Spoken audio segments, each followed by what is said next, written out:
Hello, my name is Rhonda Hopkins and I'm running for U.S. Congress in District 2. And I have some reasons for running. I will show you here a video that I went to a meeting. It has Mark Wayne Mullen, and then we also have another segment of audio that has Langford that we have at a meeting that I attended as well. So in attendance and viewing this and understanding what they're saying gave me cause to run myself. And I will let you go ahead and view it and get your own opinion.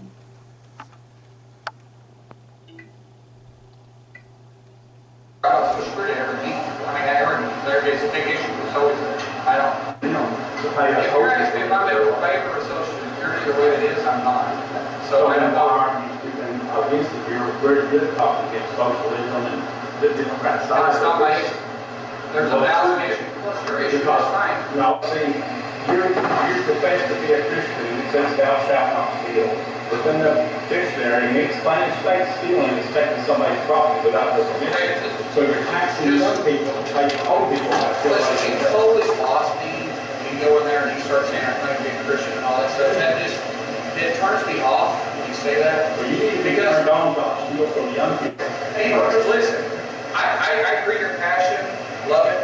I love you're always active. I respect you for that, 100%. But just because an issue is so vitally important to you, doesn't mean it's not important to me, but it's not going to take all my attention. I got a lot of...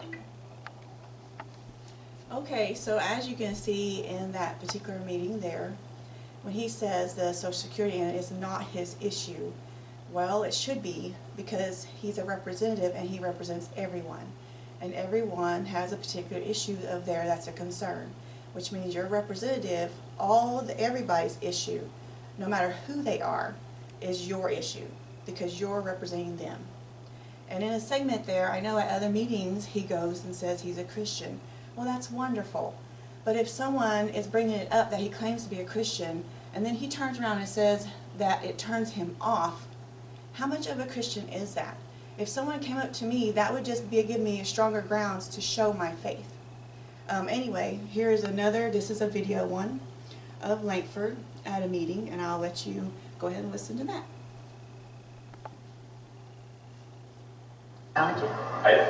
Let me say it this way. I'm not afraid of anyone. If the money that's in that Social Security fund, we'll just call it that, when the federal government has to borrow money, which we do clearly, based on what's even happened this week, when they borrow money, the first borrowing happens from ourselves. And then the second borrowing goes out into the global market. Treasury bills, savings bonds, all those things go out. And people all over the country and all over the world buy those. But the first borrowing is from ourselves to be able to take that money that's in the Social Security fund. We borrow that money and then pay interest back into it. So the interest is the same going to Social Security as it would be to somebody with a treasury bill or a savings bond. But it goes back into that same account. So that's helping fund Social Security as well as the tax money that's actually paid that actually goes back into that trust fund itself to be able to secure that. The reason that we're running out on Social Security is because people are living longer, thankfully. We have fewer people that are younger, that are working, that are paying into it, and as you've got folks that are living longer, having more income and paying into it, it starts to diminish that account. So it's actually not the borrowing out of it is the problem, because the interest is going back into it. It is simply the number of people working that are younger and the number of people older that are actually receiving the benefits on that.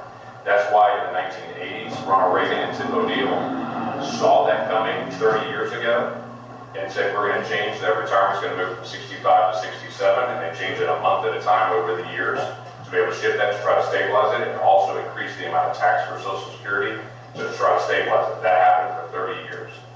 The problem is, what Dr. Copeland was saying was, it is the third rail to talk about it, because if I go on the floor and to say, we need to fix Social Security, AARP tomorrow will start running attack ads on me. Tomorrow. And they will spend millions to beat me up, no matter what my proposal is. Doesn't matter. They'll say, don't you dare touch Social Security, no matter what the issue is. And there'll be multiple other organizations out there, the retirement organizations are like, James Langford wants to steal your Social Security check. And that will be all of the ads, no matter what you propose. So it has become a big, ugly thing, because these retirement organizations that are out there have become wealthy and powerful.